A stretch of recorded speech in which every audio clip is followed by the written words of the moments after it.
Right. రాణి రుద్రమ గారి దగ్గరికి వెళ్దాం. రాణి గారు, మహేష్ గారు అంటూ ఇప్పటి వరకు సౌత్ ఇండియన్ కల ఫ్రస్ట్రేషన్ లో రాణి గారు మాట్లాడుతున్నారు. అసలు ఈవీఎంలని సెక్యూరిటీ లేకుండా ఎందుకు ఆటోల్లో తరలించాల్సి వచ్చింది అంటూ కూడా ఆయన కామెంట్ చేస్తున్నారు. మీరేమంటారు? సౌత్ ఇండియాలో మీ టీవీ పైన వస్తున్నటువంటి నెంబర్సే తమిళనాడులో కూడా కాంగ్రెస్ అలయన్స్ డిఎంకే కంటే బీజేపీ అలయన్స్ ఏఐడిఎంకే కు ఎక్కువ స్థానాలు కనిపిస్తున్నాయి. మాకెందుకు ఫ్రస్ట్రేషన్ ఉంటదండి? తమిళనాడులో కూడా మేము కాంగ్రెస్ కంటే ఎక్కువనే ఉన్నాం కదా, మాకు ఇంకా బాధ ఎందుకు? తమిళనాడులో చూడండి, మీ టీవీ పైన కనిపిస్తుంది, డిఎంకే 55 స్థానాల్లో ముందంజలో ఉంటే ఏఐడిఎంకే 65 స్థానాల్లో ముందంజలో ఉంది, టీవీకే 80 పైచిల్కు స్థానాల్లో ముందంజలో ఉంది. పోస్టల్ బ్యాలెట్ ఇంకా అంతిమ ఫలితాలు రాలేదు కదా అంటున్నారు. అలాంటప్పుడు మరి మాకు ఫ్రస్ట్రేషన్ ఎందుకు ఉంటుంది? ఒకవేళ అది పోస్టల్ బ్యాలెట్ అయితే మాకెందుకు ఫ్రస్ట్రేషన్ ఉంటుంది? మరి నిజంగానే రాకపోతే నేనేమంటున్నా అంటే, అవి పోస్టల్ బ్యాలెటే అనుకున్నప్పుడు దేశమంతా కూడా అంతే ఉంటుంది కదా, దేశమంతా కూడా పోస్టల్ బ్యాలెటే. కాబట్టి మనం అట్లా తీసుకోవడానికి లేదు. పోస్టల్ బ్యాలెట్ కూడా డెఫినెట్ గా ఆ ట్రెండ్ ని మనకు కనిపించేలా చేస్తుంది. ఎప్పుడైనా కూడా రాజకీయాల్లో ఫస్ట్ పోస్టల్ బ్యాలెట్ తర్వాత వచ్చేటటువంటి ఒక 2 రౌండ్ల ఫలితాలను బట్టి మనం చూచాయగా అంచనా వేయొచ్చు. కాబట్టి ఇప్పుడు చాలా స్పష్టంగా కనిపిస్తున్నది ఏంది అని అంటే, భారతదేశం కాంగ్రెస్ ముక్త భారత్ దిశగా వెళ్తోంది. ఆల్రెడీ భారతీయ జనతా పార్టీ అధికారంలో ఉన్నటువంటి 2 రాష్ట్రాల్లో మేము మళ్ళీ మా అధికారాన్ని నిలుపుకుంటున్నాము. అలాగే 3వ రాష్ట్రం పశ్చిమ బెంగాల్లో క్లియర్ మెజారిటీ తోటి అధికారంలోకి వస్తున్నాము. తమిళనాడులో కూడా రేపు పొద్దున గనక ఇదే ట్రెండ్ కొనసాగితే, మనకు మధ్యాహ్నం వరకు తెలిసిపోతే గనక ఏఐడిఎంకే తోటి టీవీకే గనక పొత్తులోకి వస్తే డెఫినెట్ గా అక్కడ కూడా మేము ఉమ్మడి ప్రభుత్వాన్ని ఏర్పాటు చేసి అక్కడ కూడా అలయన్స్ పెట్టుకోవాలని చూస్తున్నారా రాణి గారు?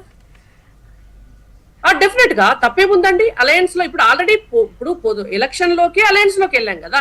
ఇప్పుడు కాంగ్రెస్ పార్టీ డిఎంకే తోటి అలయన్స్ లో ఎలక్షన్ లోకి వెళ్ళింది, భారతీయ జనతా పార్టీ ఏఐడిఎంకే తోటి అలయన్స్ లో తమిళనాడులో ఎలక్షన్స్ కి వెళ్ళింది. అంటే ఎక్కడైనా మెజారిటీ సాధించకుండా అన్ని చోట్ల కూడా, అంటే కొన్ని చోట్ల అలయన్స్ తోనే ప్రభుత్వం ఫామ్ చేయాలని బీజేపీ ఒక స్ట్రాటజీగా వెళ్తుందా?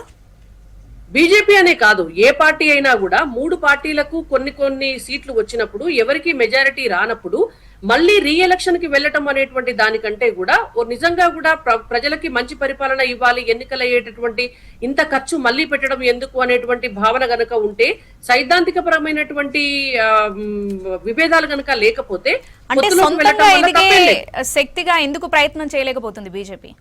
సొంతంగా బీజేపీ ఎదగట్లేదని మీరెట్లా మాట్లాడతారండి?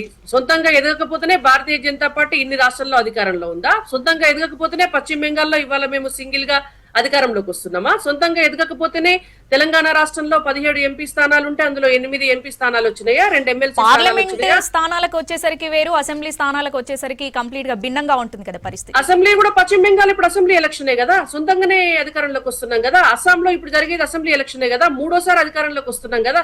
పుదుచ్చేరిలో ఇప్పుడు జరిగింది అసెంబ్లీ ఎలక్షనే కదా, మాకే ఎక్కువ సీట్లు వస్తున్నాయి కదా. తమిళనాడులో కూడా ఇప్పుడు జరిగేటటువంటిది అసెంబ్లీ ఎలక్షనే కదా, మా అలయన్స్ కి ఎక్కువ సీట్లు వస్తున్నాయి కదా. కేరళలో కూడా వస్తాయి. నేనేమంటున్నా అంటే, డెఫినెట్ గా వస్తాయి. కాంగ్రెస్ పార్టీ ఎప్పటి నుంచో భారతదేశాన్ని 50 ఏళ్ల పాటు అధికారంలో ఉండి శాసించింది కాబట్టి వాళ్ళకి అన్ని దిక్కులా, అన్ని వైపులా, నార్త్ లో కావచ్చు, సౌత్ లో కావచ్చు, వెస్ట్ లో కావచ్చు, ఈస్ట్ లో కావచ్చు, వాళ్ళకు ఒక బలమైనటువంటి పార్టీ క్యాడర్ ఆర్గనైజేషన్ మొదటి నుంచి ఉంది కాబట్టి దాన్ని పక్కకు జరిపి ఇంకొక కొత్త పార్టీ దాన్ని ఆక్యుపై చేయాలి అని అంటే డెఫినెట్ గా టైం పడుతుంది. దానికి ఇవాళ భారతదేశ అభివృద్ధి అనేటువంటి ఒక ఎజెండా, నరేంద్ర మోడీ గారు అనేటువంటి ఒక ఎజెండా, ఇవాళ సుపరిపాలన దిశగా భారతదేశాన్ని తీసుకెళ్లేటటువంటి ఒక పరిస్థితి, ప్రతి భారతీయ పౌరుడికి కూడా కేంద్ర ప్రభుత్వ పథకాలు ఫలితాలు అందడము, ఒక డెవలప్మెంట్ అనేటువంటిది ఎట్లా ఉంటది, ఆర్థిక స్థితిగతులు మెరుగుపరిస్తే ఎలా ఉంటది అనేటువంటిది భారతదేశానికి చూపించడానికి మాకు 11 సంవత్సరాలు పట్టింది. ఇవాళ కాంగ్రెస్ పార్టీకి 50 ఏళ్ళైనా సరిపోలేదు, బట్ బీజేపీకి 11 సంవత్సరాలు పట్టింది. ఈ 11 సంవత్సరాల్లో మేము ఎక్కడి నుంచి మా జర్నీ ఎక్కడి దాకా వచ్చింది అనేటువంటిది మీరు చాలా స్పష్టంగా గమనించాలా. ఇవాళ భారతదేశంలో బీజేపీ మొదట్లో కేవలం నార్త్ కే పరిమితమైంది అన్నారు, నార్త్ తర్వాత భారతీయ జనతా పార్టీ వెస్ట్ లో పాగా వేసింది, తర్వాత ఈస్ట్, ఇవాళ పశ్చిమ బెంగాల్లో ఈస్ట్ ఇండియాలో కూడా మేము పాగా వేస్తున్నాము, రేపు సౌత్ ఇండియాలో కూడా పాగా వేస్తాం. అండ్ ఇంకొకటి నేను ఒకటి క్లారిటీగా చెప్పదలుచుకున్నా, సౌత్ ఇండియాలో కూడా బీజేపీని ఎప్పుడూ ప్రజలు తిరస్కరించలేదు. బీజేపీకి మొట్టమొదటి ఇచ్చినటువంటి 2 ఎంపీ స్థానాల్లో 1 ఎంపీ స్థానం కూడా సౌత్ ఇండియా నుంచి ఆనాడు ఉన్నటువంటి ఉమ్మడి ఆంధ్రప్రదేశ్, ఇవాళ ఉన్నటువంటి తెలంగాణ రాష్ట్రంలో ఉన్నటువంటి ఇవాళ తెలంగాణ రాష్ట్రం నుంచే ఆనాడు మనకు ఒక ఎంపీ స్థానాన్ని ఇవ్వడం జరిగింది. కాబట్టి సౌత్ లో కూడా భారతీయ జనతా పార్టీకి ఓట్లు వేసినారు, భారతీయ జనతా పార్టీ ఎంపీలు గెలిచినారు, ఎమ్మెల్యేలు గెలిచినారు. But due to various reasons కొన్నిసార్లు కొన్ని పార్టీలకు ఒక సమయంలో ఆ సమయం వచ్చేంత వరకు కూడా కొన్ని అధికారంలోకి రాము. కాబట్టి ఇవాళ కాంగ్రెస్ పార్టీ చూడండి, దేశాన్ని మొత్తం వెళ్ళినటువంటి పార్టీ కాంగ్రెస్ విముక్త భారత్ దిశగా పోతుంది. అంటే ఏ ఒక్క రాష్ట్రంలో కూడా వాళ్ళ అధికారాన్ని నిలుపుకోలేని పరిస్థితిలోకి నెట్టివేయబడుతున్నారు. కాబట్టి రాజకీయాల్లో ఇవన్నీ కూడా సహజం. అంత మాత్రం చేత గెలిచినటువంటి పార్టీ ట్యాంపరింగ్ చేసిందనో, గెలిచినటువంటి పార్టీ ఈవీఎం ఏదో చేసిందనో అట్లాంటి మాటలు మాట్లాడితే మరి 50 సంవత్సరాలు కాంగ్రెస్ పార్టీ అధికారంలో ఉండి అదే పని చేసిందా? తర్వాత యూపీఏ గవర్నమెంట్ లో కూడా 10 సంవత్సరాల అధికారంలో ఉండి అదే పని చేసిండ్రా? ఇవాళ అట్లనే చేస్తే ఇప్పుడు తమిళనాడులో మరి టీవీకేకి అసలు ఒక సీట్ కూడా రావద్దు, డిఎంకేకి ఒక సీట్ కూడా రావద్దు. కేరళలో కూడా అక్కడ ఉన్నటువంటి ఎల్డీఎఫ్ కో యూడీఎఫ్ కో ఎవరికి కూడా ఒక్క సీట్ కూడా రావద్దు. మొత్తం భారతీయ జనతా పార్టీకి వస్తాయి కదా ఈవీఎంలను ట్యాంపరింగ్ చేయదలుచుకుంటే. ఇవాళ కేంద్ర బలగాలను అక్కడ మొబిలైజ్ చేసినారు, అక్కడ డిప్లాయ్ చేసినారు అని అంటే దానికి రీజన్ ఉంది. పశ్చిమ బెంగాల్లో వైలెన్స్ ఎక్కువ. మీరు తెలంగాణ లాంటి ప్రాంతంలోనో లేకపోతే ఆంధ్రప్రదేశ్ లాంటి ప్రాంతంలోనో అంత వైలెన్స్ చూడరండి. ఎలక్షన్ జరిగేటప్పుడు రోడ్ల మీదకి గన్నులు పట్టుకొని వచ్చి, రోడ్ల మీదకి కర్రలు పట్టుకొని వచ్చి పశ్చిమ బెంగాల్ లాంటి రాష్ట్రంలో అక్కడ ఉన్నటువంటి గొడవలు అనేటువంటివి ఎన్ని వందల వేల కేసులు రిజిస్ట్రేషన్ అవుతున్నాయి. అక్కడ విపరీతమైనటువంటి ఇన్ఫిల్ట్రేషన్ కూడా ఉంది, ఇల్లీగల్ ఇన్ఫిల్ట్రేషన్ కూడా ఉంది. సో బయట నుంచి వచ్చి అక్కడ ఉన్నటువంటి వ్యక్తులు వీళ్ళంతా కూడా కలిసి ఒక రకమైనటువంటి యాంటీ నేషనల్ యాక్టివిటీస్ కి హబ్ లాగా మారింది అది. కాబట్టి అట్లాంటి ప్లేసెస్ లో డెఫినెట్ గా కూడా కేంద్ర ప్రభుత్వ బలగాలు ఉండాలి. కేంద్ర ప్రభుత్వ బలగాలు ఉండి ఏదో మ్యానిపులేట్ చేస్తున్నాయి అని అంటే మరి టీఎంసీకి ఒక్క సీట్ కూడా రావద్దు. అట్లేం లేదు కదా, నువ్వానేనా అన్నట్టుగానే టీఎంసీ కూడా పోటీ పడుతోంది కదా. కాబట్టి ఇవి మనము గెలుపు ఓటమి అనేటువంటి దాన్ని గౌరవప్రదంగా హుందాగా స్వీకరించాలి. ఎప్పుడైనా కూడా ప్రజలు ఒకసారి ఒక పార్టీకి అవకాశం ఇస్తారు, ఇంకొకసారి ఇంకొక పార్టీకి అవకాశం ఇస్తారు. మన పరిపాలన బాగుంటే, ఉన్నటువంటి పార్టీ పరిపాలన బాగుంటే డెఫినెట్ గా రెండోసారి కూడా అవకాశం ఇస్తారు. ఇప్పుడు ఇదే విషయం కనుక మనం కన్సిడర్ చేస్తే ఇదే వెస్ట్ బెంగాల్లో లాస్ట్ టైమే భారతీయ జనతా పార్టీ అధికారంలోకి వస్తుందని భావించినాం. కానీ అదే వెస్ట్ బెంగాల్లో last time Bharatiya Janata party అధికారం రాలేదు. మళ్ళొకసారి కూడా మమతా బెనర్జీకి ఆ రోజు ఉన్నటువంటి పరిస్థితుల్లో ప్రజలు మ్యాండేట్ ఇచ్చినారు, మేము ఆ తీర్పును గౌరవించినాం. ఇతర పార్టీలు కూడా అట్లనే గౌరవించాలి. ఇవాళ అస్సాంలో చూడండి, మూడోసారి కూడా భారతీయ జనతా పార్టీకి క్లియర్ మెజారిటీ ఇస్తున్నారు. ఎందుకు? అక్కడ ఉన్నటువంటి పరిపాలన ప్రజలకు నచ్చింది కాబట్టి ఇస్తున్నారు. పుదుచ్చేరిలో కూడా మాకు అలయన్స్ గవర్నమెంట్ కే ఇస్తున్నారు. తమిళనాడులో ఇవాళ మిక్స్డ్ రిజల్ట్స్ మనకు కనిపిస్తున్నాయి. ఏఐడిఎంకేను భారతీయ జనతా పార్టీ అలయన్స్ ని ఆహ్వానించినారు, అక్కడ ఉన్నటువంటి డిఎంకే కు కొన్ని సీట్లు ఇచ్చినారు, ఇవాళ టీవీకే కూడా సీట్లు వస్తున్నాయి. కాకపోతే ఒకటి మనకు క్లియర్ గా తమిళనాడులో అర్థమవుతున్నటువంటి విషయం ఏంటంటే యాంటీ ఇన్కంబెన్సీ అనేటువంటిది చాలా పెద్ద స్థాయిలో వచ్చింది. మళ్ళీ మీ దగ్గరకు వస్తాము రాణి గారు. మహేష్ గారు, సౌత్ ఇండియాలో పక్కా పాగా వేస్తామని చెప్తున్నారు. ఇప్పుడు వాళ్ళు చేయము, కేంద్రంలో అధికారంలో ఉన్నారు, సౌత్ ఇండియాలో మేము ఒక సీట్ కూడా గెలవము, డబుల్ డిజిట్ రామని ఎట్లా చెప్తారు? మీరు కూడా మరి వాళ్ళు చెప్పుకోవాల్సిందే, చెప్పుకుంటారు కూడా. బట్ నేనేమంటానంటే ఇప్పుడు ఈవీఎంలను బహుశా మీకు రోబో సినిమా గుర్తుండి ఉంటుంది. రోబోలో ఒరిజినల్ రజనీకాంత్ ఒకరు ఉంటారు, తను క్రియేట్ చేసిన చిట్టి ద రోబో ఒకరు ఉంటారు. ఆయన ఇంటెన్షన్ మంచిదే. ఏది రజనీకాంత్ గారు సైంటిస్ట్గా క్రియేట్ చేసిన రోబో ఇంటెన్షన్ మంచిదే, ఏదైనా సమాజానికి ఉపయోగపడుతుంది, అన్నీ ఫాస్ట్గా చదివేసి డెలివరీలతో సహా అన్ని అపాయాల నుంచి ప్రజల్ని కాపాడుతుంది అనేది ఇంటెన్షన్. అది తయారు చేసినప్పుడు ఆలోచన. కానీ ఆ రోబో ఆపరేట్ చేస్తున్న సాఫ్ట్వేర్లో మాల్ ఫంక్షనింగ్ వచ్చి అది రజనీకాంత్ని చంపడానికి, జనాల్ని చంపడానికి కూడా వెనకాడని రోబో ఎట్లయితే తయారైందో, ఈవీఎంలను ఇంట్రడ్యూస్ చేసినప్పుడు కాంగ్రెస్ పార్టీ ఇంట్రడ్యూస్ చేసింది. అప్పుడు ఆలోచన మంచిదే. అరే ఈ పోస్టల్ బ్యాలెట్స్ ఇవన్నీ ఎందుకు, మనం కొంచెం అడ్వాన్స్గా పోదాము, ఒక నెక్స్ట్ లెవెల్కి అప్గ్రేడ్ అవుదాం, మన డెమోక్రసీని చేద్దామనే ఒక మంచి ఆలోచనతో ఇంట్రడ్యూస్ చేసినప్పటికీ, అంటే మోడీ లాంటి ఒక వ్యక్తి ఈ దేశానికి ప్రధానమంత్రి అవుతారని కానీ, అజ్ఞానేష్ కుమార్, నేను మళ్ళీ ఆయన పేరు జ్ఞానేష్ కుమార్ ఏదో ఉంటే దానికి ముందు యాడ్ చేయాలి. అజ్ఞానేష్ కుమార్ అనేది కేంద్ర ఎన్నికల సంఘం కమిషనర్ యొక్క పేరు. అది చాలా విషయాల్లో ప్రూవ్ అయింది. అజ్ఞానేష్ కుమార్ అనేటటువంటి వ్యక్తి కేంద్ర ఎన్నికల సంఘానికి కమిషనర్ అవుతారు కానీ అవుతారని కానీ ఆ రోజు ఊహించుండరు. ఒకవేళ ఊహించుంటే డెఫినెట్గా మేము ఎలక్షన్ సిస్టంలో ఈవీఎం తెచ్చేవాళ్ళమే కాదు. ఇప్పుడు దొంగ చేతికి తాళం ఇచ్చినట్టు అయిపోయింది కదా వ్యవస్థ అంతా, అట్లా అయిపోయింది. నేను మళ్ళీ చెప్తున్నా, సౌత్ ఇండియాలో మీరు అది చేయలేరు. ఎందుకు చేయలేరు అంటే ఇక్కడ జనం తిరగబడి రాళ్లతో కొడతారు కాబట్టి చేయలేరు. అక్కడ ఎలా చేయగలుగుతున్నారు? ఏదో ఒక హైప్ క్రియేట్ చేసి మేనేజ్ చేయగలుగుతున్నారు, షో ఆఫ్ చేయగలుగుతున్నారు. మీడియా మీ చేతిలో ఉంది, వ్యవస్థ మీ చేతిలో ఉంది కాబట్టి చేయగలుగుతున్నారు. నేనేమంటున్నా, కనీసం అక్కడ ఉన్న స్థానిక అధికారులను మీరు చూడండి. నోటిఫికేషన్ వచ్చిన వెంటనే డీజీ మారుతాడు, సిఎస్ మారుతాడు, వీళ్ళకి కావాల్సినటువంటి తొత్తులందరూ కూడా ఎలక్షన్ అధికారులుగా పోతారు, వీళ్ళ బ్రాండ్ అంబాసిడర్లుగా పోతారు. ఎస్ఆర్ దగ్గర నుంచి అంటే సర్ గురించి కూడా చాలా చర్చ జరిగింది. మీకు తెలుసు, సుప్రీంకోర్టులో స్వయంగా వందల మంది న్యాయవాదులు వాదించినటువంటి సందర్భం, 60 లక్షల పైన ఓటర్లను డిలీట్ చేసిన సందర్భం, బతుకున్న వాళ్ళని చచ్చిపోయినట్టు చూపిస్తే కోర్టు ముందు నిలబెట్టినారు, మీడియా ముందు నిలబెట్టినారు. ఇదంతా సిగ్గుమాలిన చర్యలు కావా? ఈసీ ఎవరి డైరెక్షన్లో పనిచేస్తుంది? ఇది చెప్పడానికి కూడా మనం మళ్ళీ డిబేట్ చేయాల్సిన అవసరం లేదు, సామాన్యులకు కూడా ఆ విషయం అర్థమై ఉంటుంది. సో మీరు ఈవీఎంలను అడ్డు పెట్టుకొని ఏదైతే ఈ రాజకీయాలు ఏవైతే శిఖండి రాజకీయాలు బీజేపీ చేస్తుందో ఎక్కువ కాలం నడవదు. పోనీ మీ మాటకే దేశ ప్రజలు మాకే పట్టం కడుతున్నారు, మళ్ళీ మాకే ఎందుకు వేస్తున్నారు మీ కోట్లు? ధరల 67 రూపాయలు ఉండే కాంగ్రెస్ ప్రభుత్వం దిగిపోయినాటికి పెట్రోల్ ధర ఇవాళ 110 రూపాయలకు అమ్ముతున్నారు. 450 ఉండే సిలిండర్ ధర ఇలా 1200కి పోయిన రోజులు ఉన్నాయి. ఇప్పుడు మళ్ళీ పెంచుతారంట. సో మళ్ళీ క్రూడ్ ఆయిల్ ధరలు తగ్గినప్పటికీ కూడా రూపాయి విలువ ఆ రోజు ఇట్లా అసలు రూపాయి బంగ్లాదేశ్ పడిపోదు, పాకిస్తాన్ది పడిపోదు, ఇంకా శ్రీలంకది పడిపోదు, మనది ఎట్లా పడిపోతుందని మన గౌరవ ప్రధాని గారు ఆ రోజు ఇంత పొడుగు స్పీచ్లు ఇచ్చిండ్రు. ఇప్పుడు ఏమైంది? అట్టడుగు అంటే భారతదేశ చరిత్రలో మన రూపాయి విలువ అత్యంత దారుణంగా పడిపోయింది మోడీ గారి హయాంలోనే. 60% పైగా రూపాయి విలువ పడిపోయింది. ఏం చూసి మీకు జనం ఓట్లు వేయాలి? ఏమైనా డెవలప్మెంట్ చేస్తారా? పోనీ అప్పుల కుప్పగా భారతదేశాన్ని మార్చినందుక, లేదా ఎప్స్టీన్ ఫైల్స్ పేరుతోనే అమెరికాకు భారతదేశాన్ని తాకట్టు పెట్టినట్టుగా ట్రేడ్ డీల్ పేరుతోని, మహిళా రిజర్వేషన్ బిల్ అనే పేరుతో డ్రామాలు చేసిన దేనికి వేస్తున్నారు ఓట్లు? అంటే ప్రజలు మీకు ఓట్లు వేస్తున్నారు అనే దానికి ఏదో ఒకటి ప్రామాణికం ఉండాలి కదా. ఈ గొప్ప పని చేసినాం దీనికి వేస్తున్నారు ఓట్లని. ఏం లేదు, అయినా ఓట్లు పడుతున్నారంటే వాళ్ళు వేసుకుంటున్నారంటే ఈవీఎంలు. ఇది ఆంధ్రప్రదేశ్ నుంచి ఒక సాక్షాత్తు మన దేశ ఆర్థిక శాఖ మంత్రివర్యులు నిర్మలా సీతారామన్ గారి హస్బెండ్, చాలా మేధావి వారు, వరకాల ప్రభాకర్ గారు చాలా ఓపెన్గా చెప్తున్నారు. రాత్రి 11కి 12కి ఎవడండి లైన్లో నిలబడి ఓట్లేసేది మీరు చెప్పండి? అంటే మాట అడుగుతున్నాను. వాదనలో జస్టిఫికేషన్ వాళ్ళ దగ్గర సమాధానం ఉంటే చెప్పమనండి. అసలు పొద్దున్నదాకా డోర్లు తెరుచుకొని కూర్చుంటే 5 దాకా ఎవడు వస్తలేడు, అంటే వచ్చిన వాళ్ళు వచ్చినారు, రానోడు. 5కి డోర్లు క్లోజ్ చేస్తే ఆ రాత్రి 12 దాకా పోలింగ్ జరిగే అన్ని ఓటర్లు ఎవరన్నా 5 దాకా ఉంటారు. మీకు తెలుసు కదా, గ్రామీణ వాతావరణంలో పొద్దున ఫస్ట్ హాఫ్లోనే ఒక 70% ఓటింగ్ అయిపోతుంది. ఎవరైనా పనులకు పోయి వచ్చిన వాళ్ళు వీళ్ళు ఒక 5 గంటల వరకు 5 లోపలికి వచ్చి 6-7 వరకు వేస్తారు. రాత్రి 11కి 12కి వీళ్ళు పోలింగ్ అయిపోయిన రోజు ఇస్తారు ఒక లెక్క, అవుట్కమ్ ఈవీఎంలు ఓపెన్ చేసి రిజల్ట్ కౌంటింగ్ డే రోజు ఓపెన్ చేస్తే లెక్క ఇంకో వేరేగా ఉంటుంది, ఎక్కడ ఎవడొచ్చి చేసిపోయింది ఓట్లు. సో నేనేమంటున్నా, తను తయారు చేసిన ఆయుధానికి తనే బలైంది అనేది ఒక సామెత ఉంటుంది చూడ, ఎవరైనా ఫార్ములా లేదా మంత్రం వాళ్ళే తయారు చేసి దానికే బలైన అన్నట్టుగా మేము ఏదో దేశాన్ని ఇంకో లెవెల్కి తీసుకుపోదామని ఒక మంచి టెక్నాలజీ ఓరియంటెడ్గా ఈ దేశానికి టెక్నాలజీ ఇచ్చినటువంటి పార్టీగా మేము ఈవీఎంలు ఇంట్రడ్యూస్ చేస్తే అది ఇప్పుడు ఏమంటారు హ్యాకర్స్ చేతిలో పడిపోయింది.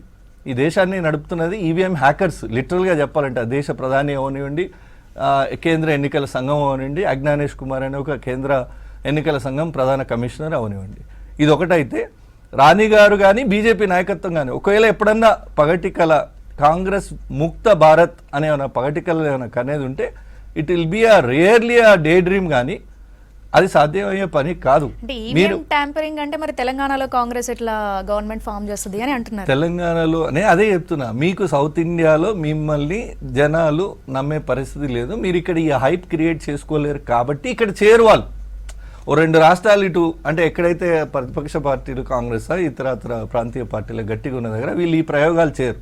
ఎక్కడైతే వాళ్ళకి ఆ హైప్ దొరుకుతుందో అక్కడ చేస్తారు. ఇప్పుడు 4వ తారీఖు మేము గెలవబోతున్నామని మోడీ గారు ముందే, సరే పోటీలో ఉన్న అభ్యర్థుల తరఫున ప్రచారం చేస్తే మేము మెజారిటీతో గెలుస్తామని అంటే వారి లెవెల్ ఆఫ్ కాన్ఫిడెన్సే వేరే. ఎందుకంటే వాళ్ళ చేతుల్లో ఎలక్షన్ కమిషన్ ఉంది, ఈవీఎంలు ఉన్నాయి, ఇక ఓట్లు వేసే వాళ్ళు వాళ్ళే కదా, ఇంకేం చేస్తారు? ఓటర్లు వేస్తేంది వేయకపోతుంది.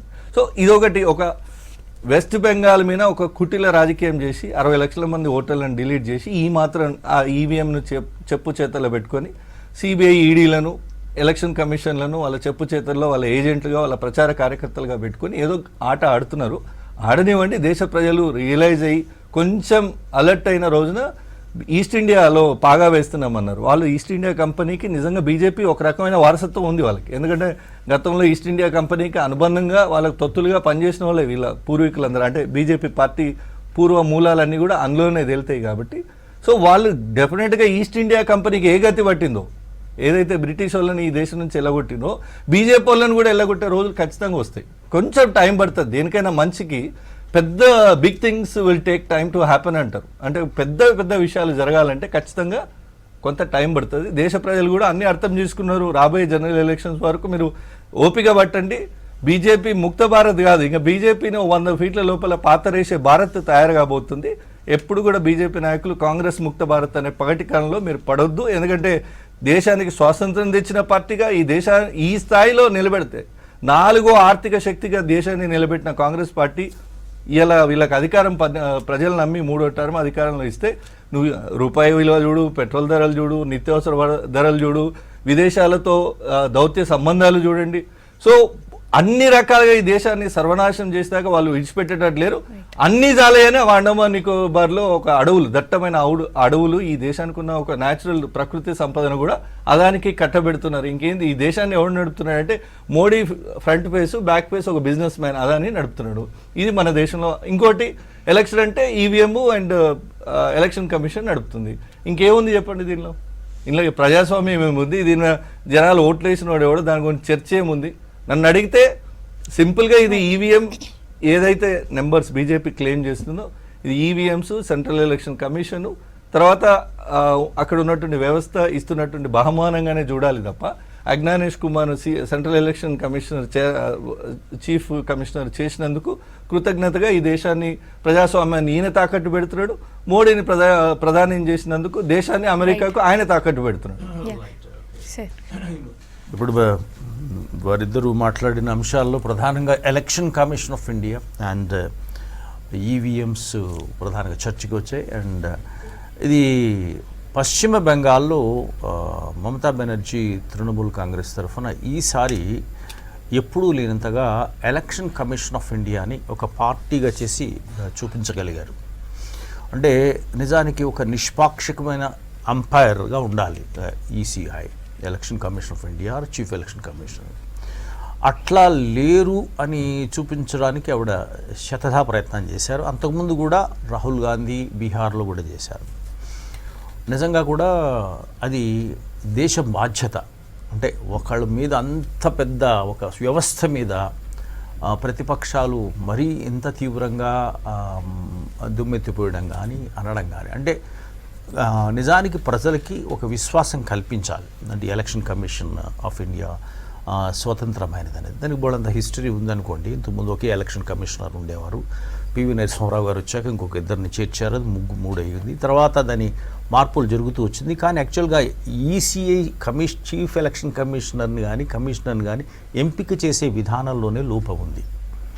అది 2023లో ఒక మనం ఇప్పుడుండే ఎన్డీఏ సర్కారే ఒక అమెండ్మెంట్ చేసింది యాక్ట్ చట్టం ప్రకారంగా. దాన్ని ఎంపిక చేసేది ప్రధానమంత్రి, ఒక కేంద్ర మంత్రి, ఒక ప్రతిపక్ష నేత, ముగ్గురు కలిసి చేయాలి. అంటే ముగ్గురులో 2 ఓట్లు ఖచ్చితంగా ఒకళ్ళకి వచ్చేస్తున్నాయి. సో కాబట్టి అంటే వాళ్ళకు అనుకూలమైనటువంటి వ్యక్తి ప్రభుత్వంలో ఎవరుంటే, రేపొద్దున కాంగ్రెస్ ఉన్నా కూడా ప్రభుత్వంలో ఎవరు ఉంటే వాళ్ళకి అనుకూలమైన వ్యక్తిని కమిషనర్గా వేసుకునే అవకాశం స్పష్టంగా రాసిచ్చారు. కానీ ఇంతకుముందు 1991లో గోస్వామి కమిషన్ అని వేశారు. ఇలా వాళ్ళ దాని ప్రకారం ఏంటంటే chief justice of India plus prime minister and opposition leader ఉన్నారనుకోండి, అప్పుడు ఒక కొంత పారదర్శకత ఉండే అవకాశం ఉంది. కానీ చేత ఫస్ట్ థింగ్ ఏంటంటే ఎలక్షన్ కమిషనర్ ఎంపికలోనే కొంత మనకి నమ్మశక్యం కాని పద్ధతి ఒకటి ఉంది. దాన్ని మార్చుకోవాల్సిన అవసరం ఉంది. అది మార్చి చూపించాలి. 1, 2 రెండోదండి ఇక ఆ వ్యక్తి ఎవరు వచ్చారు అన్న దాని మీద కూడా ఆధారపడి ఉండొచ్చు.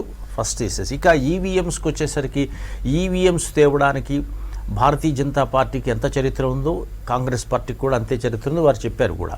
అయితే చాలా సంపూర్ణంగా 2004లో 2004లో సో వాజ్పేయి గారి ప్రభుత్వం ముగుస్తున్న సమయంలో అప్పుడే టోటల్గా మొత్తం అన్ని పోలింగ్ స్టేషన్స్లోనే ఈవీఎం పెట్టడం జరిగింది. అంటే నిజానికి మరి బీజేపీ సర్కార్లోనే జరిగింది. కానీ అన్ని చోట్ల మనకు యూపీఎస్ గవర్నమెంట్ వచ్చింది 2004లో. సో ఇలాంటి చాలా అంశాలు మనకు జరుగుతుంటాయి. అయితే ఈవీఎంని ట్యాంపర్ చేయొచ్చా లేదా అనడానికి, ట్యాంపర్ చేయొచ్చు అనడానికి ఎన్ని ఆధారాలు ఉన్నాయో చేయలేము అని చెప్పడానికి కూడా ఆధారాలు ఉన్నాయి. పూర్వం చీఫ్ ఎలక్షన్ కమిషనర్ ఆఫ్ ఇండియాగా ఉండి చాలా మంచి పేరు తెచ్చుకున్న ఇద్దరు ప్రముఖులు ఉంటారు. టిఎన్ శేషన్ ఒకరు, జేఎం లింగ్డో ఒకరు. లింగ్డో ఉండగానే వచ్చాయి కాబట్టి లింగ్డో గారు చెప్పారు అప్పుడు. అంటే దీన్ని ట్యాంపర్ చేయడానికి చాలా కష్టమైనటువంటి విషయం ప్రధానంగా. ఇప్పుడు సమస్య ఈవీఎంస్ది కాదు, ఓట్ చోరీ అనేది ప్రధానంగా తీసుకొచ్చారు. అది రాదు అంటే డెలిషన్స్ అనమాట. అంటే ఎక్సర్సైజ్ అనేది నిజానికి మంచి పని. అసలు స్పెషల్ ఇంటెన్సివ్ రెవిజన్ అనేది చేయాలి ఎప్పటికప్పుడు. ఎలక్షన్ కమిషన్లో యొక్క బాధ్యతల్లో అది ప్రధానమైంది. దీని ఉద్దేశం తొలగించడం కాదు. యాక్చువల్గా దీని ఉద్దేశం ఏంటంటే దేశంలో ఎవరైనా ఓటు హక్కు కలిగి అర్హత కలిగి వాళ్ళు ఓటు హక్కు పొందలేకపోతున్నారా అని వెతికి పట్టి అతనికి ఓటు ఇవ్వాలి. This is inclusive approach, not exclusive approach. అంటే ఒకవేళ పొరపాటున అతడు మనకు ఇప్పుడు మాకు ఇంట్లో 5 ఉన్నారనుకోండి, సో 4 వచ్చి ఒకళ్ళకి ఇవ్వడం లేదంటే ఇలాంటి రాకూడదు అసలు. యాక్చువల్గా అలాంటి పొరపాటును కూడా రాకూడదు. మిగిలిన వాళ్ళందరూ ఈ దేశస్తులను నిరూపించుకుని వాడప్పుడు ఈ దేశస్తుడు కాకుండా పోతాడు, అట్లా ఉండకూడదు అనమాట యాక్చువల్గా. సో కాబట్టి దిస్ ఇస్ ఓటుని మనందరం ఏమనుకుంటాం, హక్కు అనుకుంటాం. అంతకు మించింది ఇట్స్ అడల్ట్ ఫ్రాంచైజ్. అంటే మనకి ఈ ప్రజాస్వామ్యంలో ఓటా అనమాట. ఓటా కలిగి వచ్చినప్పుడు ఇవ్వడానికి ఇప్పుడు ఏం చేస్తున్నారు యాక్చువల్గా మనకు తొలగింపు ప్రధానంగా కనిపిస్తోంది. తొలగింపు అనేది అనేక సందర్భాల్లో ఉంటుంది అనమాట. ప్రధానంగా మనకి ఎలక్షన్ కమిషన్ ఆఫ్ ఇండియా ముందు ఉండేటువంటి ఛాలెంజెస్ ఏమిటాయంటే ఇమ్మిగ్రెంట్స్ ఉంటారు. ఇమ్మిగ్రెంట్స్ అంటే సరిహద్దు దాటి వచ్చేసిన వాళ్ళు ఉండొచ్చు. వాళ్ళు ఎవరైనా ఒకవేళ ఇల్లీగల్ ఇమ్మిగ్రెంట్స్ ఉంటే వాళ్ళు ఖచ్చితంగా తొలగించాలి. కానీ ఆ పేరు మీద మిగిలిన వాళ్ళు తొలగిస్తున్నా అన్నది ఉంది. మేము చేయడం లేదని స్పష్టంగా చెప్పగలగాలంటే ఏమిటి, మీరు చూపించేటువంటి డాక్యుమెంట్స్ ఏవైతే ఉన్నాయో ప్రభుత్వ కార్యాలయంలోనూ ఎంఆర్ఓ ఆఫీసులోనూ నువ్వు గ్యాస్ సర్టిఫికేట్ ఎందుకు ఇవ్వకూడదని, ఇవ్వకుండా ఉండడానికి ఎంత ప్రయత్నం చేస్తారో అంత తీవ్రమైన ప్రయత్నాలు చేయకూడదు. ఎట్లా చేయాలి, నీకు నువ్వు ఫలానా ఈ సిటిజన్ మని నువ్వు చిన్న చూపించినా చేయాలన్నది. అలాంటిది మొదటిసారి ఆధార్ కార్డునే ముందు నిరాకరిస్తే సుప్రీంకోర్టు జోక్యం చేసుకోవాల్సి వచ్చింది. సో ఇలాంటివి చేయకూడదు. అదొకటి నెంబర్ 1. రెండవది ఏమిటి, ఇప్పుడు మనకి ప్రధానంగా బీహార్లో కానీ పశ్చిమ బెంగాల్లో కానీ, బీహార్లో అయితే వలస కూలీలు అధికంగా ఉన్నారు. వాళ్ళు ఇక్కడికి వచ్చి కూడా పని చేసుకుంటారు. అక్కడ లేనంత మాత్రం ఓటు తీసేసే పరిస్థితి ఉండకూడదు. అట్లాగే పిల్లలు మనకి కాపురానికి వేరే చోటుకి వెళ్తారు, అత్తారింటికి వెళ్తారు. వాళ్ళ ఓటు ఇక్కడ లేదని తీసేస్తే ఎట్లా అక్కడ ఉందో లేదో తెలియకుండా. కాబట్టి వీళ్ళందరికీ కూడా వలస కూలీలు కానీ లేకపోతే మన దేశంలో ఉండే ఆడపడుచులకు కానీ, సో తర్వాత ఈ సరిహద్దు రాష్ట్రాల్లో ఉండేటువంటి వాళ్ళకి కానీ రక్షణ కల్పించారు. కానీ మనకేం చేస్తున్నాము, ప్రధానంగా విమర్శకు తావిచ్చే విధంగా మన జాగ్రత్తగా చూసినాం అనుకోండి. సో అందులో ఎక్కువ మైనారిటీ ముస్లిమ్సే ఎక్కువ మంది ఓటు హక్కు కోల్పోయారు అనుకోండి, ఏమనిపిస్తుంది, నమ్మాలనిపిస్తుందా నమ్మకూడదు అనిపిస్తుందా? సో కాబట్టి ముందు ప్రభుత్వం యొక్క బాధ్యత ఏమిటి, ప్రభుత్వం ఎలక్షన్ కమిషన్ ఆఫ్ ఇండియా బాధ్యత ఏమిటంటే తను ట్రాన్స్పరెంట్ అని, నువ్వే ప్లేయర్గా మారకూడదు. An umpire cannot be a player. So an umpire has to remain as an umpire.